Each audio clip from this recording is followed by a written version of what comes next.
Hello students, welcome to our continuing series of videos on finding areas between curves. And this time I want to discuss with you the same problem as we did in the last video, except now we're going to deal with this in a slightly better way. So just to recap, in the last video we took the integral by drawing essentially a bunch of rectangles here and here, okay, in the way that we used to do it, just a bunch of rectangles in there and adding them all up. Okay. And in essence taking the integral, but that proved to be quite a challenging process because we had to break it up into many little pieces. Okay. So now we're going to do something a little bit different, which is we are going to integrate using these rectangles. So let's say that I decided instead to integrate using rectangles that are stacked on top of each other. Okay. So we are integrating along the y-axis instead. Okay. In our last example, what we were integrating along was the x-axis. We were drawing vertical rectangles but adding them up along the x direction.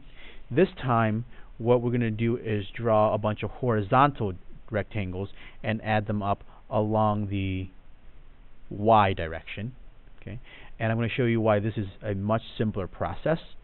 So it's going to be the integral from somewhere to somewhere, and this time because we're going along the y-axis, it's going to be something dy, and we're going from one y value up to the next y value, so from -2 to +1. Okay, and the thing that remains a little bit tricky here is that we have to somehow rewrite everything in terms of y. Okay, so this curve, this sideways parabola here, that is given by this equation here. Right?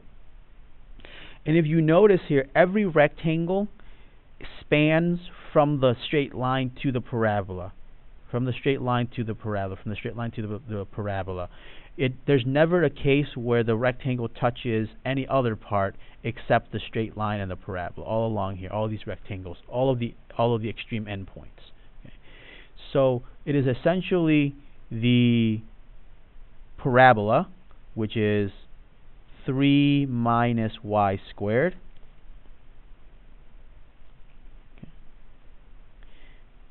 minus this line right here.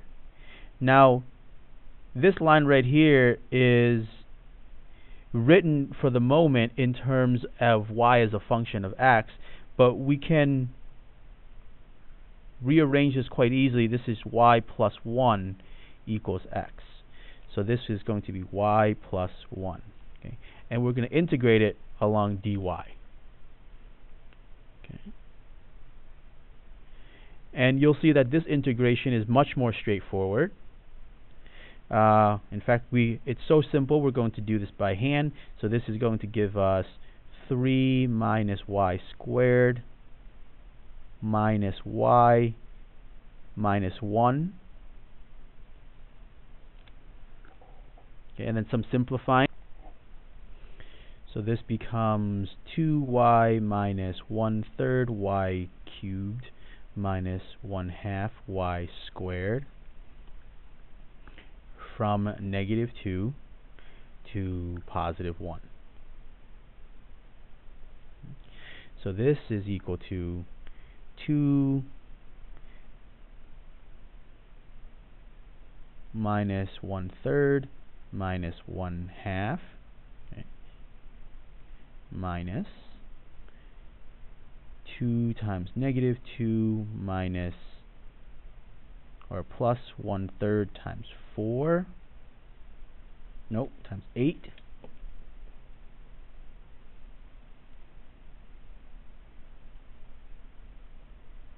okay, minus 1/2 times 4.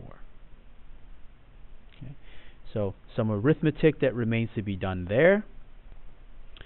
And all of this comes out to 9/2, or 4.5. Okay. And I want to make 2 points here. If you choose to do it the other way, which is integrating along x with vertical rectangles, that can certainly be done, but that is quite an expensive operation and quite messy. If you have a calculator available, it's doable, but it's still a little bit time consuming. If you're an AP student and this was a non-calculator question, you pretty much have to do this along the y-axis. Otherwise, you're unlikely to finish this on time. And you should get the hang of being able to integrate along the y-axis rather than along the x-axis as we move on to more difficult concepts. Thank you for watching. Have